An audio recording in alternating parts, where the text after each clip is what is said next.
Kasi itong teaching ng Infinite Divine naka-align to sa 5D above. So ano yung pinagkaiba nun? Kasi ang spiritual, 'di ba, meron niya kahit dati pa, kahit wala pa yung 5D, 'di ba, meron ng mga nasa spiritual. Pero yung mga nasa spiritual dati pa, ba ito yung kaya nga sasabi ko, 'di ba, yung LNK part din niya ng lower matrix, kasi nga ang LNK nasa level din niya ng 3D and 4D. So bakit? Dahil ang 3D and 4D, yan yung level ng spiritual about sa mga aswang, sa mga kapre, mga kukulam, mga barang. So kung titinan mo sila, 'di ba?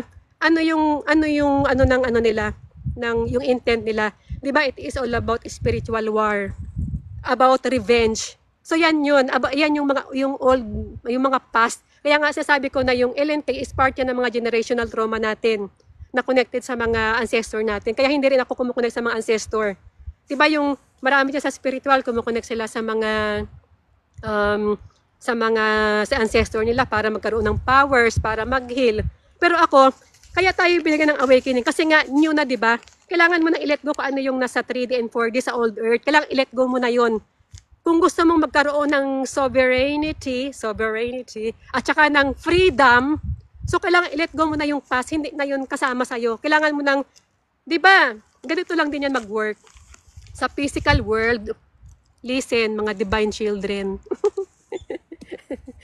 Mga divine children. Sa physical world, marami tayong mga attachment. Yung family mo, relatives mo, kung ano yung community mo, 'di ba? Sa work, ganyan. So, yun yung mga tinatawag na attachment.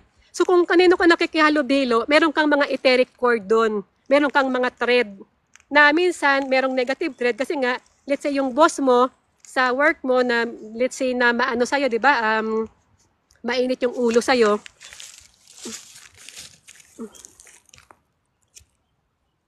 Ayun na naman, lumalabas na naman tong ano. Teka lang, babalik tayo ha. Merong distraction.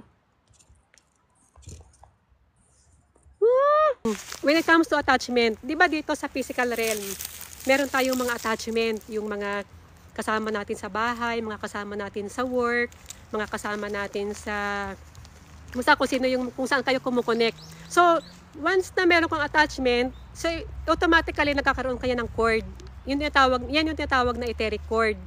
And then, yung cord na yan, kaya minsan, di ba, umuwi ka na ng bahay, tapos pag uwi mo ng bahay, naalala mo pa yung mga sinasabi sa'yo nung boss mo na napagalitan ka. Kasi nga, meron ka ng cord, meron ka nang na-create na cord doon sa mind mo.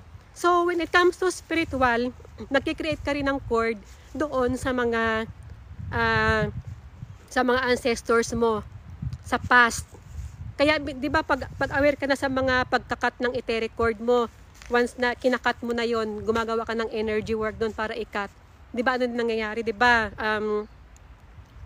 alam mo yun, yung feeling mo na magaan yung feeling mo na parang nabawasan ka ng sapot sa energy field mo. So, ganun yun. Kapag aware ka na sa energy work, yung mga tao na, di ba, minsan ngayon, nagkakaroon kayo ng awakening, napuputol na yung mga ano nyo, yung mga tawag nito, yung mga attachment nyo sa iba. Lumalayo na yun. Kasi, di ba, tumataas yung frequency nyo. So, napuputol na yung mga etheric cord dati doon sa iba na hindi na naka-align sa atin.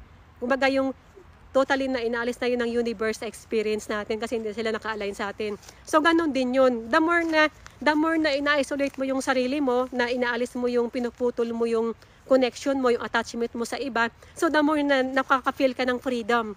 Ako kasi, pero although before pa lang, even before, introvert na talaga ako. Mas na-enjoy ko yung mag-isa kaysa sa tawag nito, sa marami akong kasama. Mas na-enjoy ko. So, the more, mas nagkakaroon ako ng freedom. So, ganun din yun. When it comes to, tawag nito, spirit realm, yung mga ancestor natin, part din sila kumbaga na doon pa rin sila, nag-i-exist pa rin sila sa energy field mo.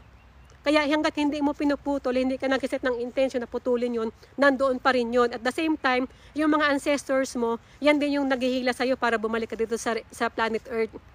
Kaya nga, the more na pinuputol mo yung etheric connection mo, kasi nga, kailangan na natin silang i-let go.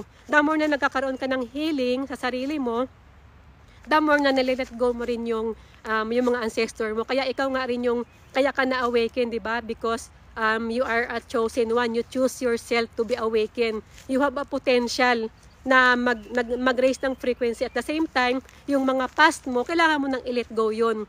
Pero, before mo pa yun ma-let go, yung, kasi part yun ng generational trauma natin, so kailangan mong i-heal yung sarili mo.